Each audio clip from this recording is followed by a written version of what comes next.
Hi friends, welcome to my channel.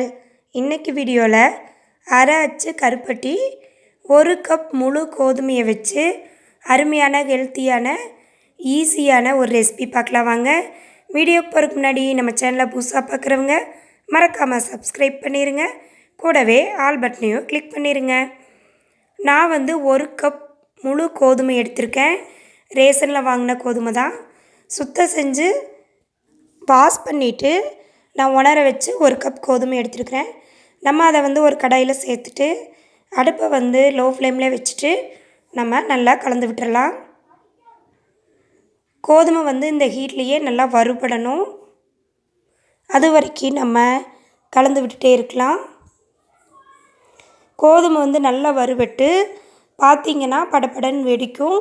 அந்தளவுக்கு நம்ம கோதுமையை வறுத்து எடுத்துக்கலாம். உங்களுக்கு வீடியோவில் பார்த்திங்கனாலே தெரியும், கோதுமை நல்லா படப்படன்னு வெடிக்கும். பாருங்கள், கோதுமை நல்லா வறுபட்டுருச்சு. கருகிடாமல் வறுத்தெடுக்கணும். பார்த்திங்கன்னா அங்கங்கே ஒன்று செவந்தது போல் இருக்கும். இதுதான் நம்மளுக்கு சரியான பதம். இனி நம்ம ஒரு தட்டுக்கு மாற்றி கோதுமையை ஆற வச்சுக்கலாம். இது அப்படியே ஆறிட்டுருக்கட்டும். நம்ம அதுக்குள்ளே தேங்காய் துருவலை வறுத்து எடுத்துக்கலாம். அதே கடாயில் பார்த்திங்கன்னா இந்த டிஷ்ஷுக்கு மொத்தமாக 1 கப் தேங்காய் துருவல் தேவைப்படுது. அதில் நம்ம பாதி அளவுக்கு மட்டும் தேங்காய் துருவல் வறுத்துக்கலாம். பாதி அளவு நம்ம எடுத்து வச்சுக்கலாங்க. பாருங்கள், நான் பாதி அளவுக்கு மட்டும் எடுத்துகிட்டு அடுப்பு லோ ஃப்ளேம்லேயே வச்சுட்டு ஓரளவுக்கு ட்ரை ரோஸ்ட்டாக எடுத்து வறுத்து வச்சுக்கிறேன்.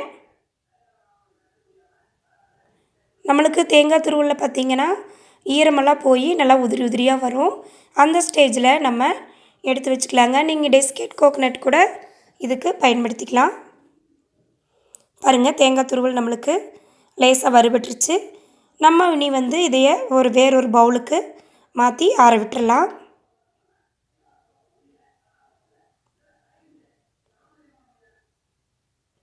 பாருங்கள், நம்ம ஆற வச்ச கோதுமை நல்லாவே ஆறிடுச்சு. நல்லா ஆற வச்சுட்டு தான் நீங்கள் மிக்ஸி ஜாரில் மாற்றி அரைச்சி எடுத்துக்கணும். இதை அப்படியே மிக்ஸி ஜாருக்கு மாற்றிக்கலாங்க. இது கூட பார்த்திங்கன்னா வாசனைக்காக 2 ஏலக்காய் சேர்த்துக்கிறேன்.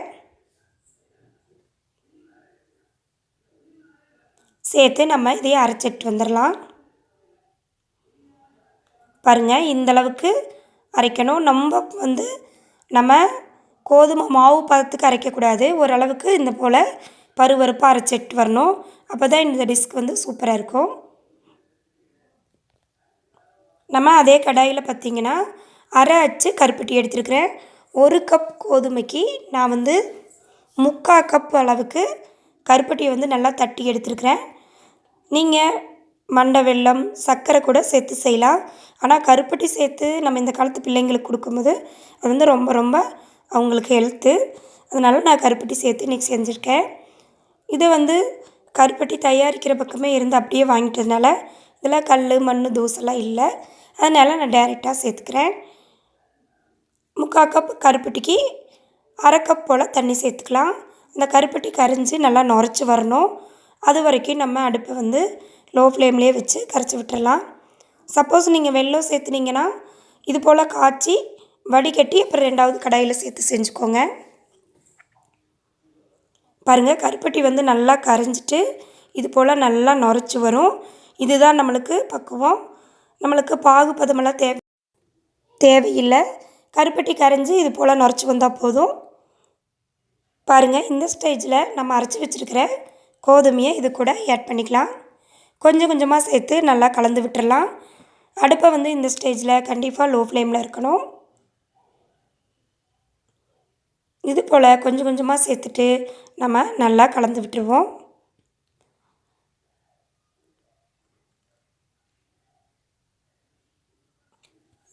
ஒரு புறமாகவே நல்லா நம்ம கலந்து விட்டுருவோம். இந்த கருப்பட்டியில் இந்த கோதுமை வெந்து வரணும். ஒரு 10 நிமிஷம் போல் நல்லா நம்ம லோ ஃப்ளேமில் வச்சுட்டு நல்லா கலந்து விட்டுறணும். நம்ம ஏற்கனவே கோதுமையை வந்து நல்லா வறுத்தரைச்சிருக்கிறதுனால சீக்கிரமே வெந்து வந்துடுங்க. பருப்பு பாருங்கள், இது போல் கடாயில் ஒட்டாமல் வரும்போது நம்ம ஏற்கனவே வறுத்து வச்சுக்கிற தேங்காய் துருவல் சேர்த்துக்கலாம். இந்த ஸ்டேஜில் பார்த்திங்கன்னா நீங்கள் பொட்டுக்கடலை, வேர்க்கடலை எது வேணாலும் நீங்கள் முழுசாக அப்படியே சேர்த்துக்கோங்க. அதுவும் ஒரு வித்தியாசமான டேஸ்ட்டில் இருக்கும். தேங்காய் துருவலை சேர்த்துட்டு நல்லா கலந்து விட்டுருவோம். பாருங்கள், தேங்காய் துருவலும் சேர்த்து நல்லா இதில் கலந்து வந்துருச்சு. கடாயில் இருக்கிறதெல்லாம் சேர்த்து நல்லா கலந்து விட்டுருவோம்.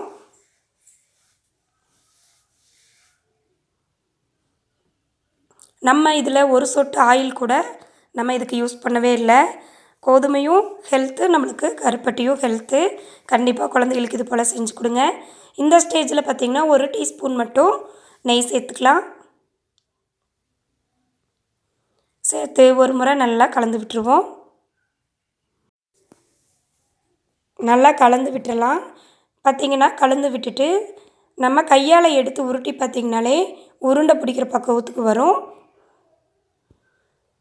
அடுப்பை வந்து கண்டிப்பாக லோ ஃப்ளேமில் வச்சுக்கோங்க, இல்லைன்னா அடிப்பிடிக்கிறதுக்கான வாய்ப்பு இருக்குது.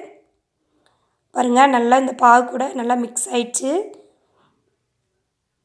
இது நல்லா கிளறும் போதே நல்ல வாசனையாக இருக்கும்.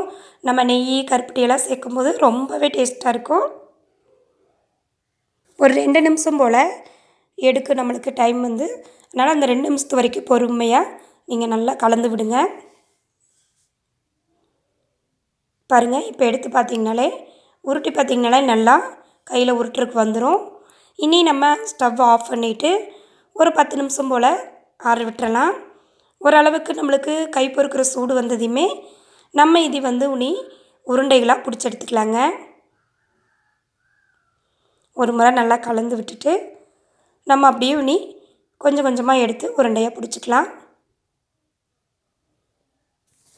பாருங்கள், நல்லாவே சூப்பராகவே உருண்டை வந்து நம்மளுக்கு வருது. நம்ம உருண்டையை ரெடி பண்ணிவிட்டு ஏற்கனவே மீதியை எடுத்து வச்சுருக்கிற தேங்காய் துருவலில் நம்ம ஒரு முறை அதில் பிரட்டி எடுத்து வச்சுக்கலாங்க. இது வந்து உங்களுக்கு முற்றிலும் ஆப்ஷனல் தான். தேவைப்பட்டால் நீங்கள் டிப் பண்ணி சேர்த்துக்கலாம், இல்லை அப்படியே கூட நீங்கள் ஸ்டோர் பண்ணி வச்சிட்டிங்கன்னா ஒரு வாரத்து வரைக்குமே நம்ம வச்சு சாப்பிட்லாம்.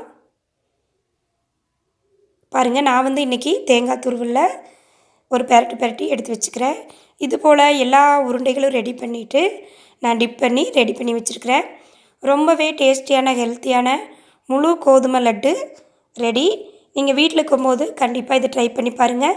இந்த வீடியோ பிடிச்சிருந்தா சேனலை மறக்காமல் சப்ஸ்கிரைப் பண்ணிடுங்க. லைக் பண்ணுங்கள், ஷேர் பண்ணுங்கள், கமெண்ட் பண்ணுங்கள்.